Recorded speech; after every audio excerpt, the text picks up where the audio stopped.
আপোনালোকে জানে, গোটেই অসমেই জানে বা ভাৰতবৰ্ষ চবেই জানে যে বানৰ বিভীষিকা উজনি অসমত এই প্ৰথমবাৰৰ বাবে আচলতে বানৰ বিভীষিকাটো আমি জানামতে লখিমপুৰ, ধেমাজি এনেকুৱাকে আৰম্ভ হৈছিল।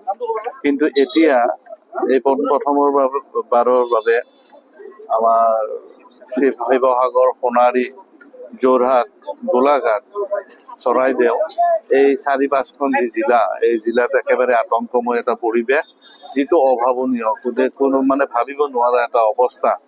গতিকে এই ভাবিব নোৱাৰা অৱস্থা, মানুহৰ জনজীৱন একেবাৰে শেষ হৈ গৈছে। গতিকে এই সময়ত অকণমান মানৱীয় চিন্তাধাৰাৰে আমি আগবাঢ়িব বিচাৰিছো আৰু আমি পাৰ্য মানুহৰ মাজলৈ আগবাঢ়িছো যে তেওঁলোকে আমাক সাহায্য প্ৰদান কৰক। আৰু এই সাহায্যখিনি মোৰ এটা দায়িত্ব থাকিব, এই সাহায্যখিনি যাতে কোনো ধৰণৰ হৰলুকি নোহোৱাকৈ মই শিৱসাগৰ, সোণাৰী নতুবা নাজিৰাত পঠাব পাৰো, সেই ব্যৱস্থা এটা মই কৰিব লাগিব। আৰু আজিৰ পৰা এটা দায়িত্ব বাঢ়িল, 2দিনীয়া কাৰ্যসূচী আমি লৈছো। এই 2দিনত যিখিনি আমি বান সাহায্য পাওঁ, সেই সাহায্যখিনি আমি উজনি অসমলৈ পঠাম, এইকেইখন জিলালৈ। স্বাভাৱিক আহিব, মানুহৰ অন্তৰত মানুহৰ প্ৰতি মৰম নাথাকি কিবা বেলেগ থাকিব জানো? গতিকে যি দুৰ্যোগ বা আমি মিডিয়াৰ জৰিয়তে পাইছো বা টিভিৰ জৰিয়তে আমি যি শুনিছো, গতিকে অভাৱনীয় পৰিৱেশ। গোটেই মানুহখিনিয়ে ওলাই আহিব। কালি কেৱল এটা সজাগতাৰ প্ৰয়োজন, সেই সজাগতাটো মই আৰম্ভ কৰিব বিচাৰিছো আমাৰ এই অঞ্চলত।